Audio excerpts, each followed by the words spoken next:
Boa tarde a todos e todas. Peço aqui a companhia do deputado Hélio Lopes, nosso Hélio Negão aqui, para ficar aqui na... Então, tu escolher a minha direita ou a minha esquerda. Agradecer aqui a presença dos membros da consultoria, nosso consultor geral, José Vande Araújo, nosso diretor da consultoria legislativa, secretário executivo do SEDES, o Aurélio Guimarães Palos, e em nome dos dois aí, todos os demais integrantes das consultorias, agradecemos aí a presença. Este momento aqui, nós estamos teremos a presença do deputado Félix Mendonça aqui online, assim que ele aparecer aqui a gente também o cumprimenta. Nós escolhemos esse momento aqui para fazer, deputado Hélio, a instalação oficial do Centro de Estudos e Debates Estratégicos para esse biênio, que na verdade já nem biênio é mais, porque já estamos adentrando hoje precisamente no segundo semestre do ano de 2025. Temos uma outra agenda ajustada, marcada para o dia 9, próximo de julho, em que nós teremos a apresentação consolidada dos estudos que foram realizados neste biênio, em que o SEDES foi competentemente presidido pelo deputado da Vitória, a quem mais uma vez aqui eu faço questão de registrar, parabenizando pelo trabalho que ele liderou no Centro de Estudos e Debates Estratégicos da Câmara dos Deputados. Nós já fizemos alguns debates prévios, preparatórios de um outro momento que teremos na próxima semana já, para que a gente possa definir os eixos, né, que nós abordaremos nesse período agora. Nós, além de definirmos esses eixos que nós vamos tratar neste quase biênio, nós iremos também, deputada Simone, discutir temas para debates específicos. Nós ajustaremos no calendário do Centro de Estudos essa agenda dos eixos temáticos, desses 4 eixos, e concomitante a isso, nós teremos outros temas que eu tenho situado como mais conjunturais, mais pontuais e não menos importantes para debates. Debates estes envolvendo não só o parlamento, mas buscando também atrair para o diálogo instituições da sociedade, membros da academia, pesquisadores, estudiosos, entidades de representação social, dos trabalhadores, do empresariado, enfim, fazer com que a gente possa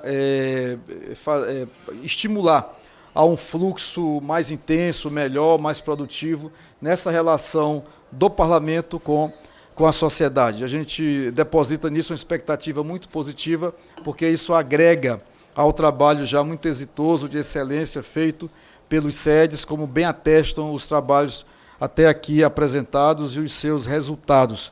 Não só os relatórios, sempre muito densos, de muito conteúdo, mas também as iniciativas dali derivadas de matéria legislativa, de orientação, de subsídio para ações no Executivo, e para o acúmulo de debates, sempre muito produtivo na sociedade.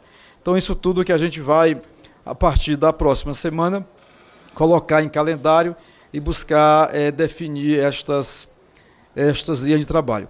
Nós tínhamos uma previsão inicial de fazermos já hoje essa definição dos 4 eixos temáticos. Nós o faremos, repito, na próxima semana.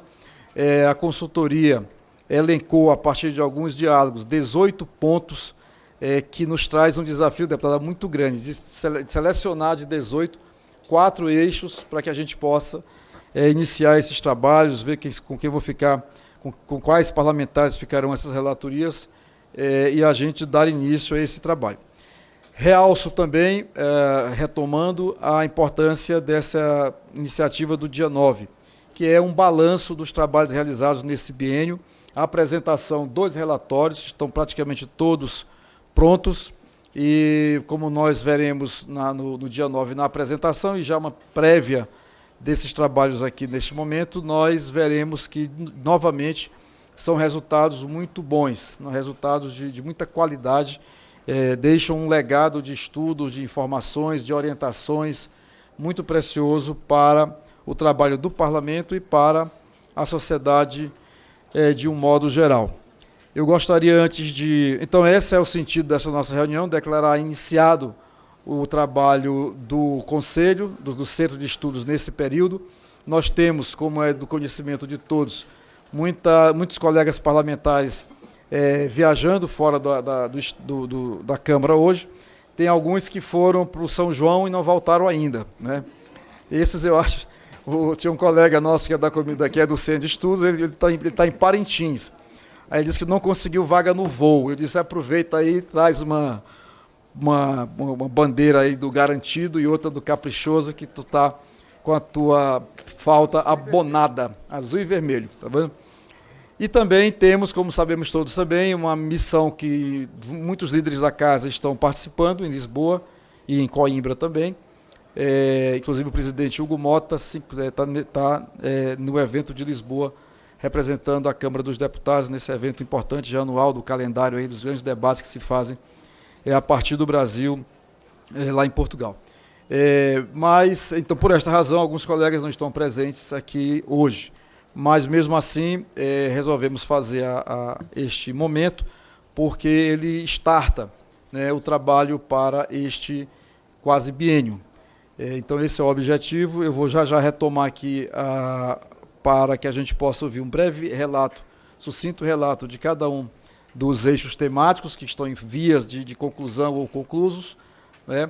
O nosso secretário executivo, Aurélio, vai fazer uma apresentação também rápida aqui do estudo que ele coordenou, que está sistematizado com esses 18 pontos, em que foram colhidas as sugestões de todos os eixos, toda a consultoria, na verdade, e é uma apresentação também que eu reputo importante, porque nos dá uma visão do que nós vamos ter que nos debruçar até a próxima semana para escolher esses 4 eixos temáticos e também começar já a elencar que matérias, que assuntos, que temas nós vamos separar para realização desses eventos, desses debates, que terão uma preparação especial, um processo de envolvimento extra-Câmara, para que a gente possa ter um alcance também social mais nítido, mais envolvente. Antes de passar ainda, eu queria, na verdade, passar a palavra aqui ao deputado Hélio, para uma saudação inicial aqui dele, ele que é relator de um grupo importante desse biênio que se encerra, que é o de inteligência artificial. Senhor presidente, eu quero dar minhas boa sorte, felicidade, à frente do SEDES, que eu tive o privilégio de entrar aqui no ano passado e os consultores de um nível, assim, falar nota 10, eu estou sendo ali humilde, nota 1000, porque são qualificados, orientam muito bem. Então, quero desejar boa sorte para Vossa Excelência, à frente de mais esse ciclo de estudo. Eu quero aqui parabenizar também a deputada Simone, do MDB de São Paulo, e o Aurélio Guimarães Prado, que é o secretário executivo do SEDES. Em teu nome, eu saúdo a todos aqui, todos os ouvintes que estão aqui participando do SEDES. O SEDES é esse centro de estudo. Eu fiquei impactado com a estrutura, com a coordenação, o nível de pessoas que vêm aqui participar do SEDES, e todos os estudos, todos são maravilhosos. Então, desejar boa sorte. E o meu estudo é sobre a inteligência artificial, mas vou deixar para poder falar na semana que vem ou quando marcar. Então, boa sorte. Desejamos aqui mais um biênio, né, de grandes estudos, grandes aproveitamentos. Eu estava olhando, dando uma olhada aqui nos estudos que tem possibilidade que vão ser escolhidos, os consultores e os parlamentares que indicaram aqui estão de parabéns. Obrigado, senhor presidente. Agradeço, deputado. Pergunta à deputada Simone, se quer já se manifestar, por favor. Deputada Simone Marqueto.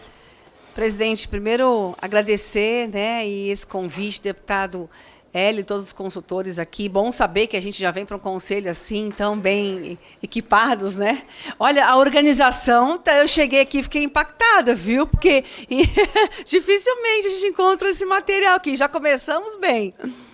Eu queria parabenizá-lo e dizer que os temas são de grandes relevâncias e me colocar à disposição, presidente, porque eu vi aqui o tema 11, governança de dados no setor público.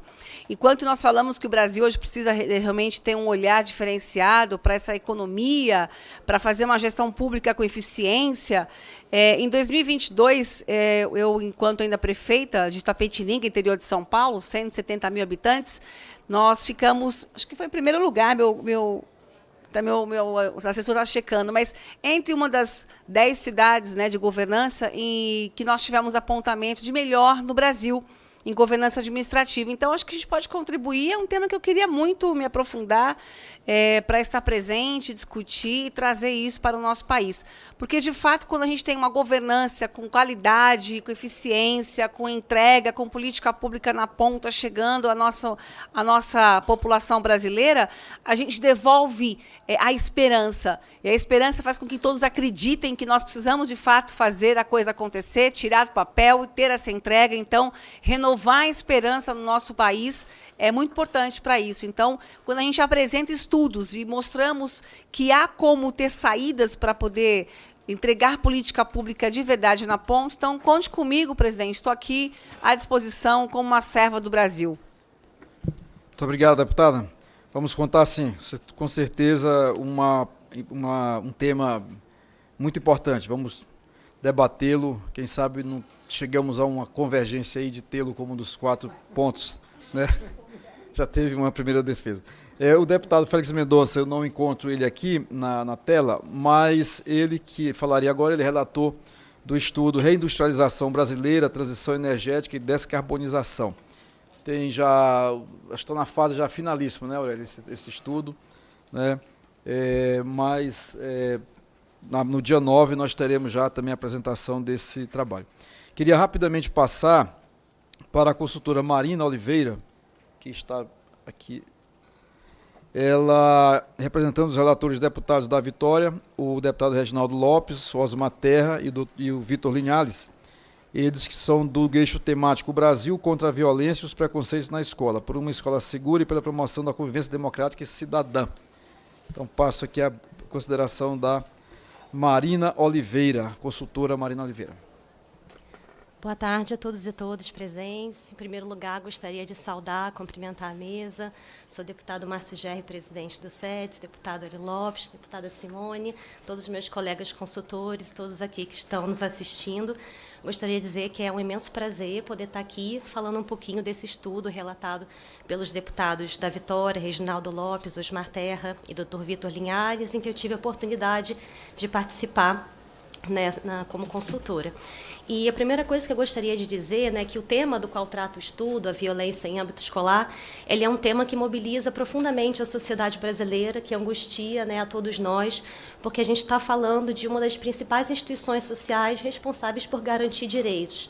Então, sobre essa instituição, a gente deposita, né, expectativas legítimas de garantia de direitos, de equalização de oportunidades e, naturalmente, que seja um ambiente em que as nossas crianças, nossos jovens estejam protegidos, né, da melhor forma. E por isso que nos choca bastante quando, justamente nesse ambiente de proteção integral, a infância, a adolescência, a gente observa essa violação de direitos. E isso gera impactos negativos, não somente, né, para esse jovem, para a vítima direta em si, mas para a sociedade como um todo, que começa a ter a sua confiança fragilizada nessa instituição. Então, a gente promoveu, né, no âmbito do estudo dos SEDES, uma série de audiências públicas destinadas principalmente a debater experiências nacionais e internacionais relacionadas ao enfrentamento, né, à violência em âmbito escolar e, principalmente, buscando entender boas práticas de prevenção desse fenômeno, né? Então, para que a gente também pudesse promover uma convivência cidadã e pacífica que não gerasse a necessidade depois da gente ter que lidar com as consequências negativas da violência. O estudo ele já está bastante avançado no seu processo de revisão na edições Câmara. Os capítulos tratam de temas variados relacionados ao fenômeno, entre eles a identificação dos diferentes tipos de violência e conflito e da necessidade de que hajam protocolos e ações específicas para lidar com cada tipo desses fenômenos, que fatores contribuem, né, para que você possa ter maiores chances de potencializar, né, o fenômeno da violência escolar nesse âmbito das comunidades, qual é a necessária interação e colaboração intersetorial para a gente tratar do fenômeno, então não somente que mobiliza a educação, mas também as forças de segurança pública, assistência social, saúde, a necessidade urgente de formação e de capacitação dos profissionais de educação para poder lidar com o fenômeno, inclusive quando a gente chega, infelizmente, a ter os incidentes com múltiplas vítimas, né, que infelizmente tem sido mais comuns no nosso país. E, por fim, mais uma vez, esse relato de experiências concretas que alcançaram, até mesmo no âmbito do legislativo, que conseguiram avançar no desenvolvimento de leis, no aprimoramento da legislação, para poder dar esse apoio à escola na ponta. Então, eu gostaria só de encerrar com um fator que permeou todas as audiências, né, o estudo que a gente observou, que foi justamente a centralidade da diferença. Então, a gente observa que um fator fundamental para a gente evitar novas, né, manifestações de violência escolar é fazer com que a diferença seja uma riqueza a ser celebrada e não um obstáculo a ser eliminado, porque esse fator costuma estar na base dos fenômenos de violência escolar. Então, é isso, a publicação se encerra com a apresentação de diversas proposições legislativas e a gente destaca uma que busca fomentar uma rede nacional de promoção da convivência democrática e cidadã no ambiente escolar. Muito obrigada a todos e todas. Muito obrigado. Dia 9 nós teremos essa exposição desse relatório. Vamos ouvir o Márcio Nuno Rabá. Tá certo, Márcio, assim? Tá certo, Rabá. Ele representa aqui as relatoras deputada Dandara e deputada Benedita da Silva, do eixo temático Políticas Públicas de Combate ao Racismo e à Desigualdade de Gênero na Construção de um Brasil Justo e Desenvolvido. Boa tarde, é uma satisfação estar participando aqui em nome da deputada Dandara e da deputada Benedita da Silva, saudar o novo presidente do SEDES, né, toda a nova composição. O tema, não é, como foi dito, o GT, não é, ele se denomina Políticas Públicas de Combate ao Racismo e às Desigualdades de Gênero na Construção de um Brasil Justo e Desenvolvido. Então, ele tem esses dois lados, né, o da questão racial e da questão de gênero, mas desde o começo as relatoras decidiram que iriam centralizar no tema do racismo e a questão de gênero entraria como, porque ela faz parte, né, da questão do racismo. Durante a explicação vai ficar claro por isso, porque isso é assim.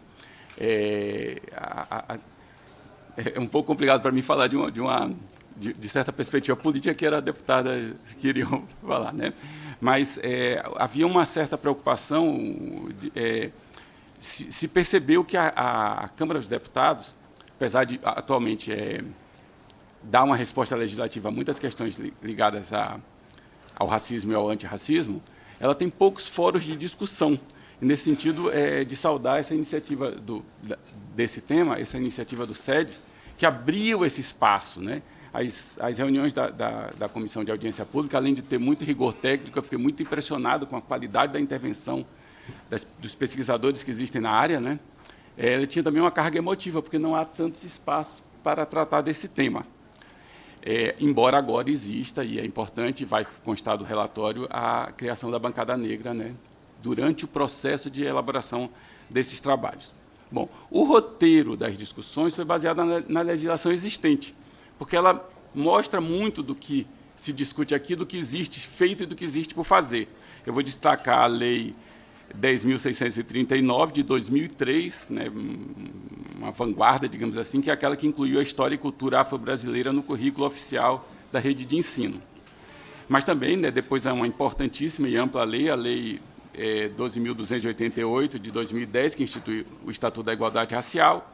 Depois a Lei número 12.711, de 2012, de cotas nas instituições de ensino, que recentemente foi atualizada. E a Lei número 12.990, de 2014, de cotas nos concursos públicos, que recentemente foi substituída pela Lei número 15.142, de 2025. A análise dessas questões envolvidas nessa legislação, ela trouxe muito material, foi muito rica, mas um deles se destaca. Em geral, mesmo as mais importantes dessas inovações, dessas intervenções legislativas, envolvem poucos recursos econômicos. E isso aí, o GT, junto com as reuniões da bancada negra, pretende, né, já dando um primeiro passo em direção às recomendações, insistir nessa parte. E aí eu chamo a atenção que a bancada negra mobilizou-se para a apresentação de uma proposta de emenda à Constituição, a proposta PEC número 27 de 2024, que institui o Fundo Nacional de Reparação Econômica e de Promoção da Igualdade Racial. Esse é um tema que tem sido central nas discussões do GT, dentro da ideia mais geral da reparação histórica, né, pela escravidão e pelo racismo.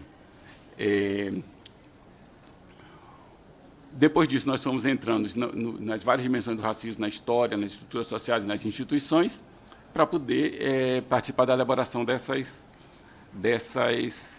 propostas futuras.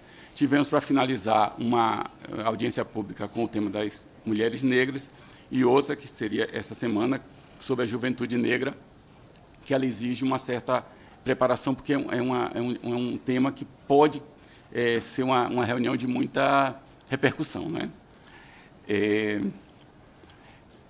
Portanto, em geral, esse é o escopo do trabalho, né? Ele está sendo agora finalizado com a incorporação das últimas audiências públicas e a preparação das recomendações.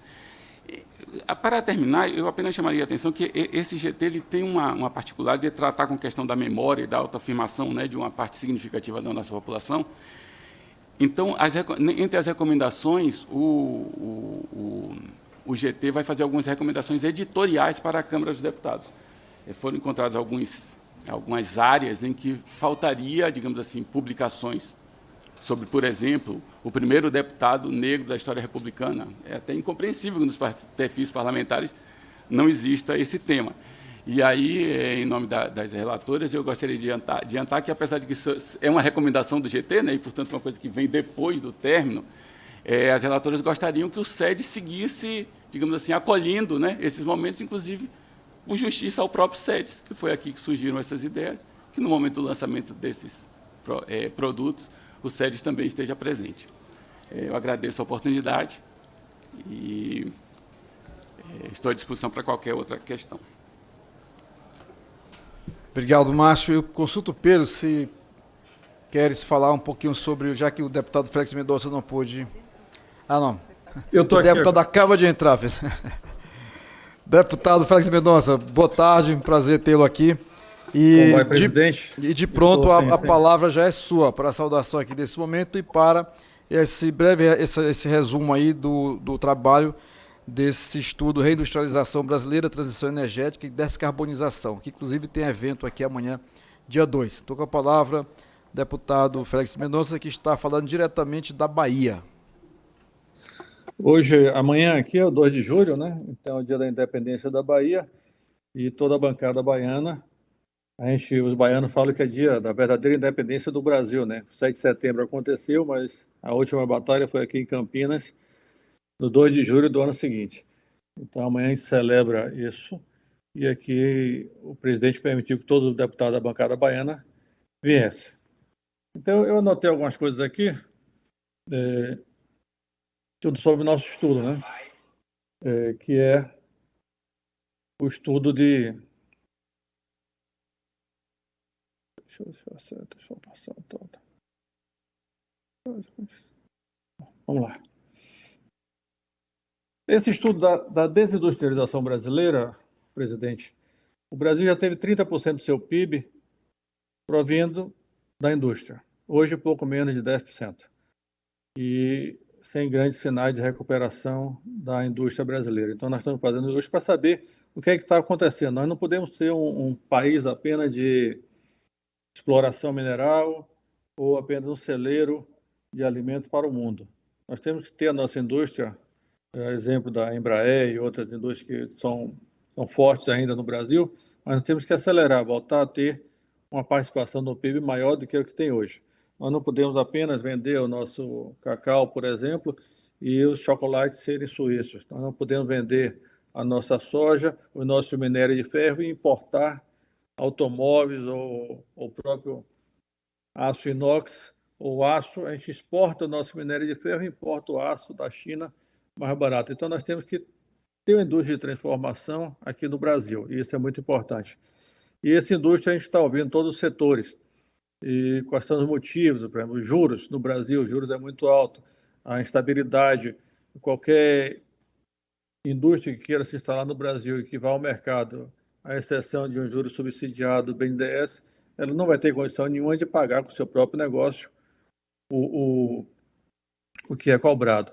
Então, nós temos que ver quais os motivos, o que é que a gente pode fazer na nossa legislação para apropriar e voltar a ter uma indústria forte e pujante no Brasil inteiro.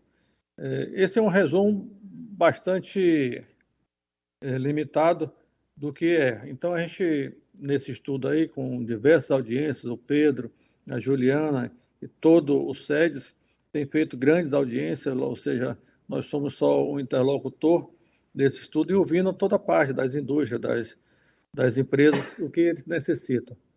Então, a reindustrialização brasileira, assim como foi o estudo da dívida pública, a gente tem que mostrar para o Brasil o que é que nós podemos fazer, o que é que a Câmara dos Deputados, junto com o Senado, pode fazer para que traga de volta uma luz, que as indústrias possam se instalar, ainda mais agora com essa modificação global, com esse imposto que os Estados Unidos atribuiu no mundo inteiro. Aqui na Bahia, hoje mesmo, nós temos aqui a instalação da BYD, uma indústria chinesa de carros elétricos, que inaugurou hoje aqui o primeiro carro a ser montado na Bahia, que deve ser fabricado na Bahia. É uma grande indústria que, com toda essa mudança nos Estados Unidos, ao invés de prejudicar a Bahia e o Brasil, vai favorecer, né? Porque a indústria se instalando aqui, ela vai poder exportar até mesmo para os Estados Unidos, para toda a América Latina, com um custo melhor. Então, assim como a BYD está se instalando aqui na Bahia com a grande planta, nós podemos ter outras pelo Brasil inteiro. Eu preparei um resumo aqui que eu posso ler, mas eu acho que melhor do que ler é falar desse estudo, como eu falei, né? Os impactos que tem, quais são as leis de exportação, a facilidade, os juros, a tributação, tudo que impacta e que a gente tem que facilitar para a reindustrialização brasileira. Obrigado, deputado. E viva a Bahia! Nesse dia realmente muito... O dia 2 de julho na Bahia é comemorado com pompa e circunstância. Até o presidente vem aqui amanhã. 2 de julho é um dia... E transformou em dia político também, né? Que todos os grupos políticos desfilam e se apresentam no 2 de julho. É um dia que para os que não conhecem, olha, 2 de julho não é carnaval não, é coisa séria. Mas tem muita batucada também, muito desfile, muita presença de políticos, e com isso vai ter toda a movimentação interessante. Mas é um dia importante para a Bahia e para o Brasil. No Maranhão não é tão importante, mas também tem uma data da adesão do Maranhão à independência. Não foi assim no momento nacional, não. Teve uma data específica também, mas não tão pomposa, bela, forte como a da Bahia, claro. Obrigado, deputado Félix. Semana que vem a gente se encontra por aqui. Eu que agradeço, deputado. Eu gostaria, pessoal, de já caminhando aqui para as conclusões, de passar a palavra ao Aurélio Guimarães, nosso secretário executivo do SEDES, diretor da Consultoria Legislativa. Lembrando, o Hélio, no começo, ele fez referência aqui. Então, antes do Aurélio, é porque o Hélio fez uma saudação inicial, mas estava previsto também ele fazer uma síntese com a equipe do estágio que está o trabalho do eixo temático dele. Então, o Guilherme, com a palavra. Desculpa aí, Guilherme, é porque foi um erro de entropia comunicacional aqui entre nós dois. Pois não, deputado. Queria saudá-lo nessa importante reunião do SEDES, deputado Hélio Bolsonaro, em nome dele e todos os deputados, consultores e presentes. Né? O nosso estudo, o deputado Hélio colocou, já está em estágio final de conclusão, de revisão, na verdade. Né? É um estudo que trata da inteligência artificial e a inclusão digital, automação no trabalho, empregabilidade e previdência social. Então, é um tema bastante complexo que congrega muitos elementos, né? Então, o trabalho começa no seu primeiro capítulo ali com uma questão mais conceitual mesmo, né, de o que é inteligência artificial, como é que a gente pode caracterizar a inteligência artificial, delineia os tipos de regulação que ela tem por camadas de risco, né, que é o que está sendo discutido no Congresso Nacional, o texto já aprovado no Senado Federal, né, a IA de propósito geral, que é o ChatGPT e essas outras IAs que apareceram aí, em que, ao mesmo tempo que criam empregos, né, então a gente pode falar, por exemplo, de treinadores de algoritmos, especialistas de governança de IA, também colocam em risco vários tipos de trabalho. Né, isso aí também foi explorado bastante no capítulo 2, que era parte do Costo-Ângelo, que não pôde vir hoje, mas, enfim, ele trata de forma bastante profunda desse ponto. Abordamos também a questão do problema e do impacto que isso pode ter na Previdência Social, né, passando já para um terceiro capítulo. Falamos de questões educacionais, de fomento de uma educação de IA também na educação. E o trabalho ao longo de cada capítulo foi abordando as iniciativas legislativas que estão tratando de cada tema, né, e faz uma análise delas e traz contribuições. Então, já está realmente nesse último estágio aí de conclusão, e a equipe aqui da consultoria agradece muito ao deputado Hélio aí pela orientação. Obrigado.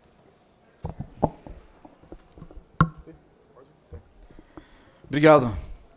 Vamos em frente, então. Eu queria passar para o Aurélio, mas antes só lembrar que foi sistematizado esses 18 pontos, sobre os quais ele vai falar agora, e nesse percurso rápido aí, tivemos contribuições do nosso gabinete, do nosso mandato, também do Hélio, do deputado Félix Mendonça Júnior, deputada Dandara, deputado Vitor Linhares e o deputado Lafayette de Andrada, que encaminharam sugestões que estão contempladas, né, Aurélio, nesse roteiro dos 18 pontos.